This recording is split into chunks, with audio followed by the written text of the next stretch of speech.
Magandang araw mga kaibigan. Pag-usapan natin ngayon ang pag-deploy ng dalawang PNP Special Action Force Battalion sa Davao City. Okay, yung gustong mag-order ng dark chocolate, pwede na kayong mag-contact sa number na ito. Kailang ang unahin lang na delivery mo na is yung nasa Cagayan de Oro City and malalapit na bayan. Dahil mainit ang panahon ngayon, hindi pwedeng ipadala ang dark chocolate sa LBC dahil natutunaw sa init. Kaya Cagayan de Oro City area lang muna. Okay, so kaninang umaga, may nagpadala sa akin ng post o message. Galing kay Antonio Salas Jr. Ito yung kanyang post. Sabi niya, prelude to arrest FPRRD? Question mark. Maghanda na kayo dyan, Davaoenyo. Okay, my news article, title is 40 Davao City Police Officers Ordered Relief. 2 SAF battalions arrive in Davao. May 24, 2024 by Edita Z. Kadwaya. Parang local news ito sa Davao. Okay. Ni-research ko ang article na ito at lumabas dito nga sa mayroon ding news sa Rappler. Cleansing or political vendetta. 40 Davao City Police Officers ordered relief. So, yung Davao City Police Chief mismo na bago lang na-install, na-relieve na, plus station commanders, sino ba?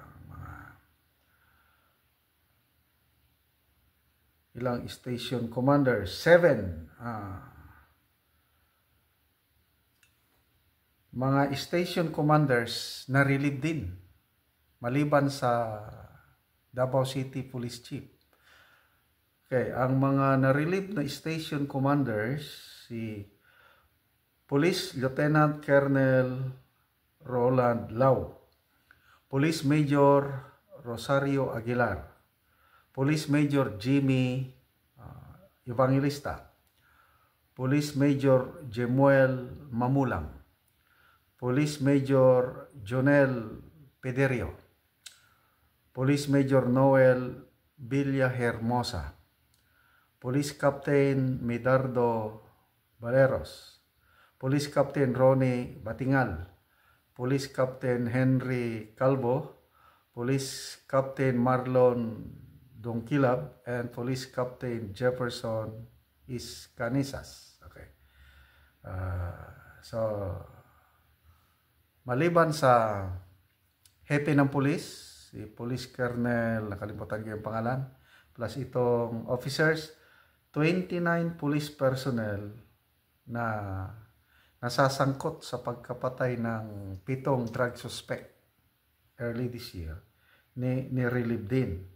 Okay, si Police Colonel Ricardo Badang, yun pala ang siya yung hepe ng Davao City Police Office. Taga Cordillera itong si Colonel Badang, but lumaki na siya sa Davao. Okay, so and then it was confirmed na talagang may dumating na dalawang SAF battalion. So mamaya na natin pag-usapan yung SAF battalion. Itong pagka-relieve ng 40 police officers sa Davao, connection ito sa pagkamatay ng 7 drug suspect early this year. So, ito yung mga police personnel na relieve. Ito yung mga statement nila sa Newsline or sa mainstream media o sa Rappler. Sabi ng isa, I am a police officer. I underwent a rigid training and education about human rights. I am doing my job. I will not gamble my badge for a lowly suspected drug suspect without cause. But if this is the price of protecting innocent lives, then let it be. Oh, mabigat ito.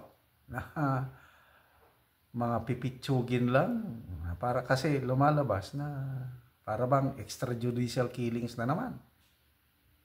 So kung gano'n, hindi parang suicide.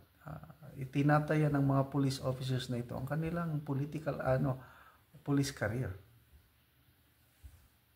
So I agree na nandiyan na nga, mainit na issue yung ICC na nangangamba ang presidente noon, ang PNP chief, baka arestuhin.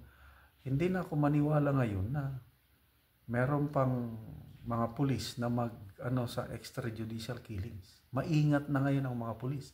And in fairness, kumunti na lang ang mga, sa ngayon na-observe ko, kukunti na lang ang pang pulis na nasasangkot sa mga ganyan.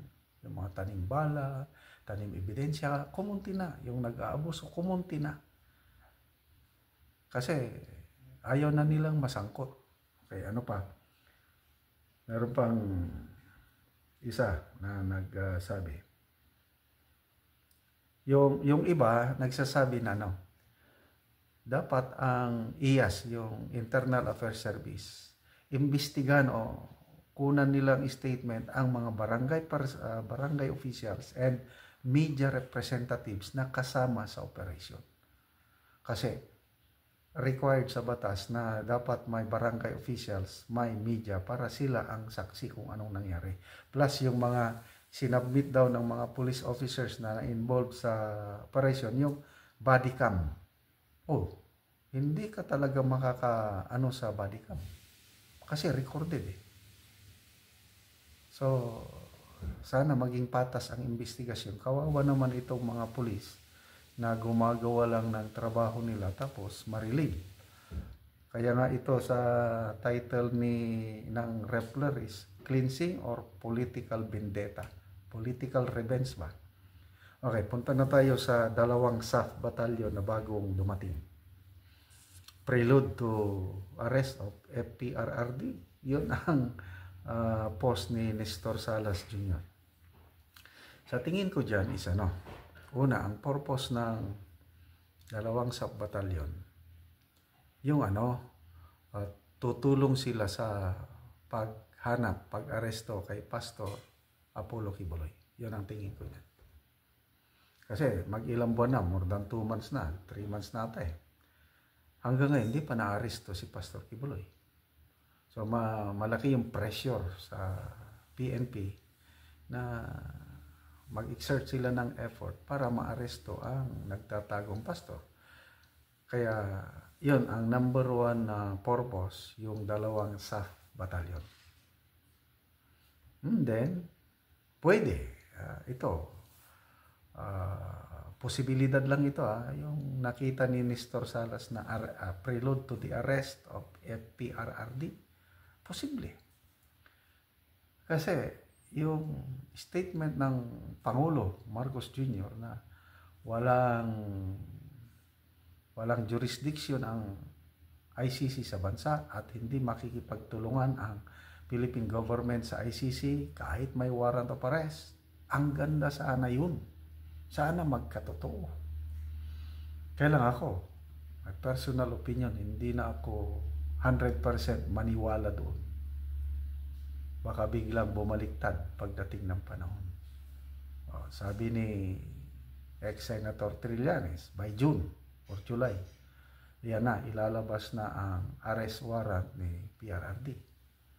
So pag nandyan na ang arrest warrant, yun na, magkakaalaman na.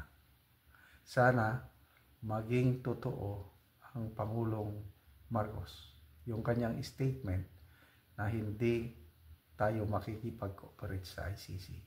Pag susundin niya yung ganong commitment, wala nang problema. Kasi useless yung arrest warrant ng ICC kung wala namang mag-implement. Wala namang police powers ang ICC. Sino mag-aresto kay PRRD? Wala. So, magiging masalimot o magulo kapag nag-cooperate ang Philippine government at gagamitin ang PNP or AFP para arestuhin ang dating presidente.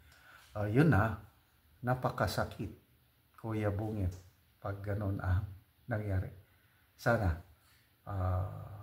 ulitin ko, magpakatotoo ang Pangulo na panindigan ng kanyang napakaraming pronouncement na ang Pilipinas hindi mag-cooperate sa ICC pagdating ng panahon. Yung warrant of arrest, I believe, darating at darating yan.